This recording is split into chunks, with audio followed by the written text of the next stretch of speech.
Hello and welcome to the rather belated second episode of Sweet as New Zealand. I have been meaning to get the second episode out sooner than this, but I'm lazy, so I didn't. But the big news, of course, the election. How could we forget? I do worry though that politics in New Zealand is a bit boring. I'm going to say it. I'm going to say boring. The States, the United States, they have Watergate. The president was, conspiring and all this kind of, theft and break-ins and that kind of stuff. Bill Clinton, he had sexual relations with no one. So that was good. Al Gore invented the internet. I don't know what he really said, but anyway. We have a cup of tea. Our big political scandal was a cup of tea. John Key having a cup of tea with John Banks. That's not exciting. That's not big news. The fact that it was in the headlines for a week is just depressing, really. But that's the media for you. But anyway, on to the big news of the week. Don't know if you've heard.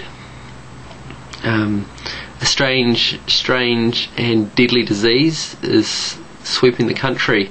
They reckon it's affecting about 6 to 7%, I would say, of the country.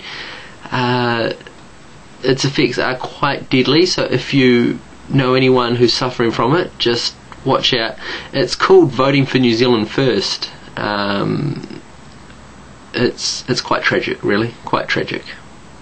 So let's round up the results. Well, here in Palmerston North, where I live, Ian Lees-Galloway, the Labour candidate, managed to hold on to the seat with a majority of about 3,000, which was pretty impressive.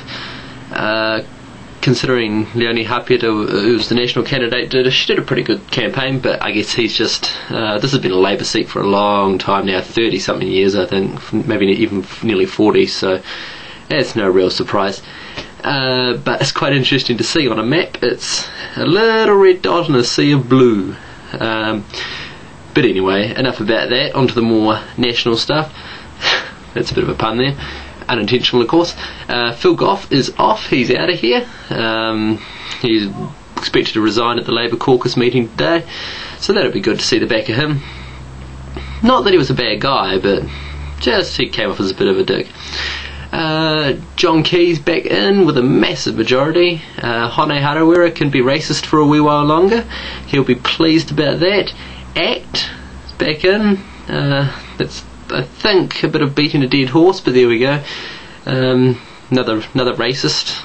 John Banks, he's a bit of a... I saw him talking to the Asian people in Ep2 and he was like, "Hello, how are you?" They do speak English. Quite a few of them. I mean, obviously the odd one don't, but he would be good to know that. Anyway, ACT's really past the use by, so's New Zealand First, but hey, they got 8 seats, so you can tell I'm not too happy about that. And so I should be unhappy about that. Sucks. Well, that's my opinion anyway. National, 60 seats. That's a lot. Still some special votes to come in. We'll see how Central Christchurch goes. That was a dead heat. They think just the earthquake kind of mucked that up a bit for Labour, who normally holds the seats. So yeah, I have to say, in my opinion, Labour really lost just because, well, one, they were never really in with a chance. John Key just smiles and the nation swoons. And I think their tactics of it's a very, very complicated strategic manoeuvre called act like a 2-year-old. If John Key says this, then you go, no, it's the other way around. It's not that, we'll do the opposite. And they basically just tried to slag off National the whole campaign without really telling people what they were going to do. They're going to raise the minimum wage to $15 an hour.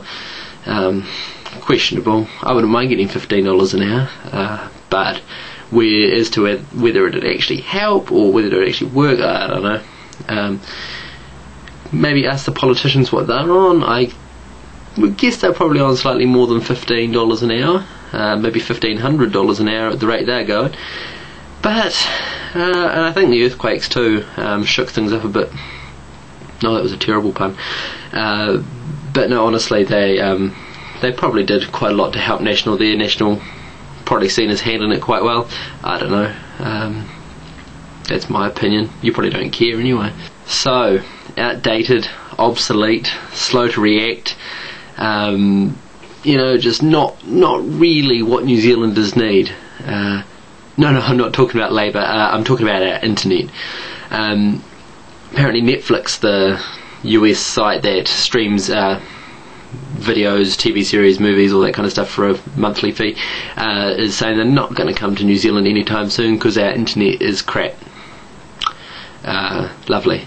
But I do have access to YouTube, as you can obviously tell, through my hamster powered computer, except the hamster's dead, so I have to wind it by hand.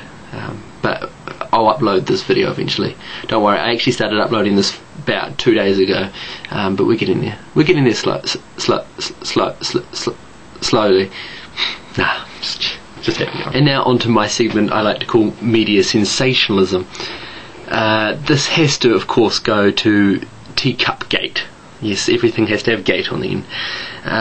When John Key stormed out of a press conference in a fury, dodging media left, right and centre as he hides from their piercing investigative questioning.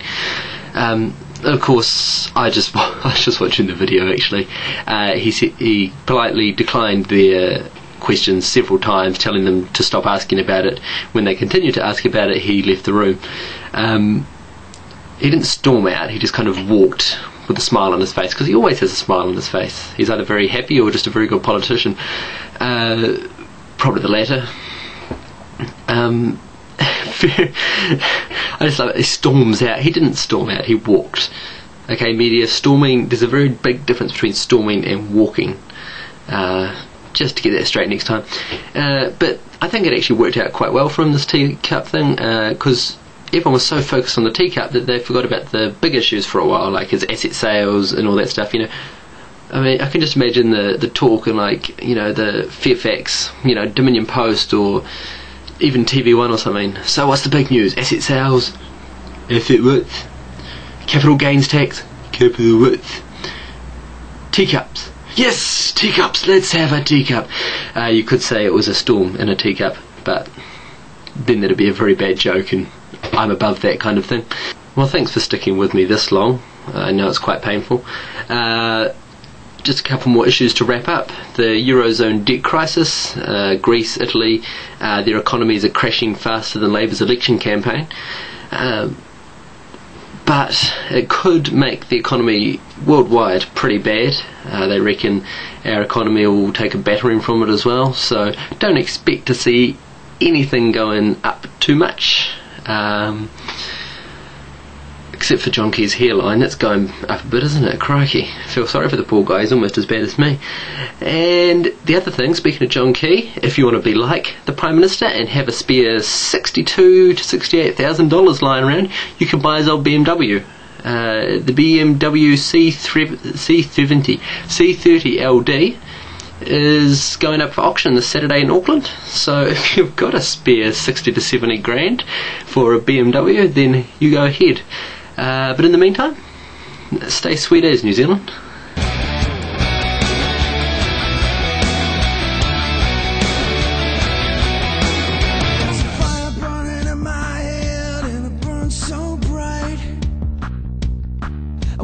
Tear